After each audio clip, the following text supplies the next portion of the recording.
A year ago, I told you that this was the ultimate all-in-one DJ unit when it launched just about this time 12 months ago.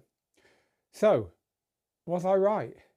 Well, after 12 months of us using it, but also reports from our students here at the Digital DJ Tips School, and of course from the wider community, I'm now in a position to answer that question for you and to give you the answer to the big question that got you to this video, of course. 1 year on, should I buy this now? Well, let's take a closer look. And we're going to start by talking about what happened on the launch of this unit. Because what we couldn't know when we reviewed this exact production unit that I have here is that this was going to have issues right from the very beginning. And so AlphaTheta had to deal with units arriving with obvious physical defects, like the screen falling off, but also things like audio blackouts and other things, which meant that for certain users of this unit, it wasn't a good buy right from the very beginning. So really your experiences of this are going to depend upon whether, if you did buy it, you got one of those or whether you got one of the units that worked fine. And ours has worked absolutely fine ever since the very beginning. So that was the first thing. Now they dealt with it. They talked about it openly. They issued firmware upgrades that help with things like libraries not showing properly and all that kind of stuff. So quite quickly, it was ironed out. And then also quite quickly, they delivered the Serato integration as well, which means that you don't have to use it with the Rekordbox app, which is designed to export to your USB drive more than anything, although you can use it with the Rekordbox app as a software app. You can also use it free of charge, as in you don't pay extra for the software, you plug it in and it unlocks it with Serato, which was a major thing. They promised it, it arrived. Now, also on arrival, it had Beatport as a streaming service. And hey, that's cool, especially because Beatport now has kind of started to fold all the beat source music in. So it's becoming a genuinely really good source for music. So you get the choice when you log in and authenticate to log into your Beatport account and access all that cloud music there, which is great. But what they also did was unexpectedly drop Apple Music as well, which can now also be added. So alongside your own music in the cloud, which if you subscribe to one of the cloud features of the software, will give you your music exactly as you have it organized in your Rekordbox collection without needing that USB drive with you at all. Alongside all of that, they've now delivered a couple of streaming services. But as we're going to talk about very shortly, there's other competitors out there with like 6 or 7 streaming services working. So although there are some services there, it's not up to speed with some of the other units out there. So right from the very launch, the things that made this a really big controller and the things that I'm going to stand by are that it had this fantastic, gorgeous, big screen that I'm going through here now and showing you. This is a club style unit. Your muscle memory from using club gear is going to be completely useful to you here because pretty much everything's in the same place. But more usefully, I guess, for a lot of people, everything you learn on here is going to serve you well when you step up to the CDJ 3000s and 3000Xs in the club. It's one of its huge selling points, probably, as we're going to talk about, its biggest selling point. So around the back, we noted at the time that they have taken a few things away. Now, actually, what they've taken away doesn't seem to have bothered people too much. There's not quite the Pro DJ Link connectivity of the old one on the back. They've also taken away the effects send and return from the XDJ-AZ, which it replaced. But what it gave you, and again, as we pointed out at the time, what it gave you that you didn't get with the other unit was a huge amount of technology that really wasn't in the XDJ-AZ and should have been, which means that it's powerful enough to give you 4 standalone channels and all the other stuff we've started to look at there, streaming services and having your music in the cloud and so on. This is all stuff that simply couldn't be put into the XDJ-AZ, the one that came before it, the previous as close to club gear as you're going to get from this manufacturer. And yet that one did really well nonetheless, because people just liked that being very close to club gear when they were playing on it. So this kind of solves those problems. This is the one that they should have released in the first place, just kind of next. And in that respect, nothing's changed a year on. It remains that piece of equipment. So what's impressed us and not impressed us over the year? Well, firstly, let's talk about what's impressed us. Got to be honest with you, we've absolutely loved SonicLink. SonicLink is the way you can use these headphones, the AlphaTheta XDJ-F10s, with the unit without a wire, because SonicLink is their proprietary version of Bluetooth, if you like, but without the delay that Bluetooth headphones has. And that means that this unit, uniquely among their product range, even a year on, is the only unit that lets you do that. You simply press a button down at the front, and these headphones, which are not cheap, are going to work without a wire. If that matters to you, even if it doesn't, I would recommend that you have a go, because we thought, who needs that? And actually we really liked it. It's just nice.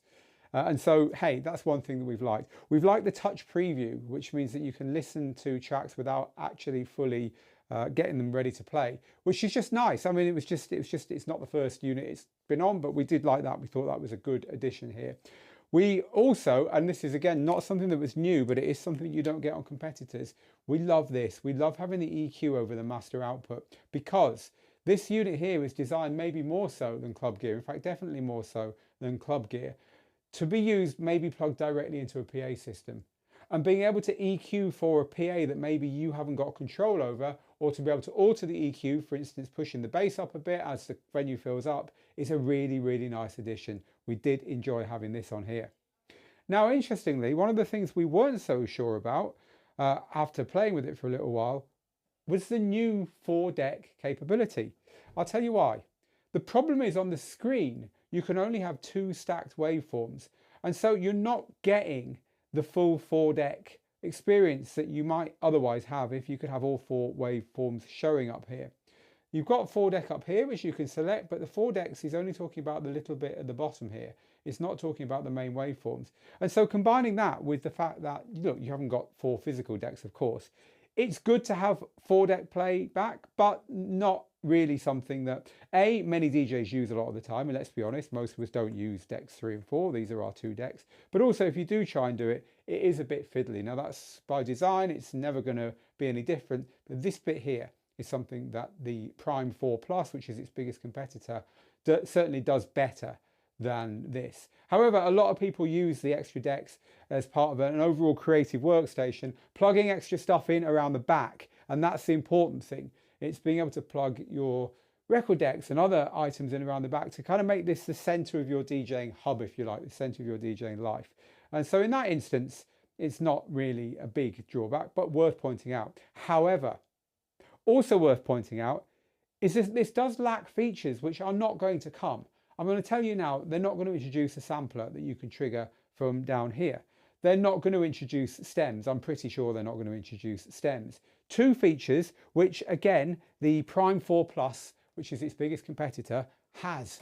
And so if these things are important to you, there's no point in buying this and waiting for them to turn up. They might come later, but they're going to come in a further model. If my intuition is correct, because I know how this company works, they'll probably add things. They might add an extra streaming service or 2, but big feature changes, they're just not coming. And yet this is 1,000 more than the Prime 4 Plus from Denon DJ. So is it worth 1,000 more? A year after this was released, with a competitor on the market that in the meantime has introduced the same Apple Music, in fact, lots more streaming services. It's got stems, albeit you have to analyze them beforehand to use it on the Prime 4 Plus. But yet when you've done that, they're there. It's got a sampler. It's got a better way of DJing on 4 decks, so you can see more of what you're doing up here. Is it worth paying the extra 1,000 for this? So the answer to that is actually very, very clear. If you are an aspiring club DJ, if it's really important to you to be in the ecosystem where this piece of gear sits, in other words, if you want something that feels as close as possible to club gear, this is unsurpassed. This is the one you want, because it is as close as possible to club gear without being 2 or 4 CDJs and an A9 mixer. It was launched with that in mind. This range has always been like that, including its predecessor and the one before that. And so the point here is that if you want that, if being close to club gear is most important to you, then paying that extra 1,000 is a no-brainer. You're going to go for it because nothing else comes close. But if you want technology, if you don't mind being in a sandbox with better technology, you're going to get an awful lot more for your money with the Denon DJ Prime 4, again, its biggest competitor. This would usually be the place where I'll say to you, well, think about reliability. Both brands will tell you that their gear is reliable. This brand normally is. Well, look, this has had its reliability issues. And so I can't say hand on heart that you're not going to have a problem with this. I would say if you're going to buy the XDJ-AZ a year on, Make sure you're getting a current production model. Definitely make sure you update the firmware so you get all the new stuff. It's currently at 1.24 as I record this, but also make sure you buy from somewhere where you can get your money back if there are any issues, because I can't guarantee you there won't be. There were manufacturing pressures, there were manufacturing issues early on with this unit. Finally, I want to address something that does trip up DJs, as we find out here at the school when DJs buy these standalone units, which does imply that they don't need a computer, and then figure out that that's not actually true. And that is the same with all of them, all the brands. You still need the laptop. Now, in the instance of this one, you actually need to use the laptop software simply to get your Apple Music account to work. If you want to use Apple Music with this, and then you need to use the USB drive plugged into a laptop in order to authenticate a login which goes on here. You don't get the Apple Music login without being logged into the rekordbox cloud. You don't get the rekordbox cloud without having rekordbox on your laptop to set it all up. You don't have to pay anything extra for it. To do what I just described, you can use the free version of rekordbox. But you do need to use the software that is at the center of this company's DJ experience in order to get this unit working properly. You can't just buy it, take it out of the box, connect it to your Wi-Fi, log into Apple Music and be going. So look, if you are someone who doesn't like messing around with laptops and getting stuff set up in the first place, you won't like it so much. Also, if you're someone who's a bit old school, you like to just throw your music onto a USB drive and plug it in and let the unit do the rest. This is painful. It's not designed to do that. You have to analyze everything ahead of time in the software. And there's no one whose favorite DJ software in the world is rekordbox. I'm sorry, but there isn't. It's not the most easy to use. It's certainly frustrating at times. It does the job and it's getting better, but it's the Microsoft word, unfortunately, of the DJ software industry. There is nothing that anyone else doesn't, well, there's nothing on there that other people don't do better somewhere along the line. So look, rekordbox is a necessary evil. You're going to have to use it. And it's the same with the biggest competitor. It's the same with the Prime 4 Plus, the biggest competitor to this, which runs Engine DJ. You're not quite so reliant on the laptop with that software, which is just as well, because Engine DJ is not a particularly brilliant piece of software either. It's definitely the weak point when you talk to users of that platform, just like rekordbox is a weak point when you talk to users of this platform. It's certainly not a deal breaker in either instance, but don't think that you can get away without going near a laptop with the XDJ-AZ, because you can't. You're going to need to bite that bullet. But to be honest with you, once you do get used to it, and once you do get used to what it can do, it can be useful. You've already seen how you can log into your music on the cloud and so on, if you're prepared to pay a subscription along the way to do it with this. So it's not all bad.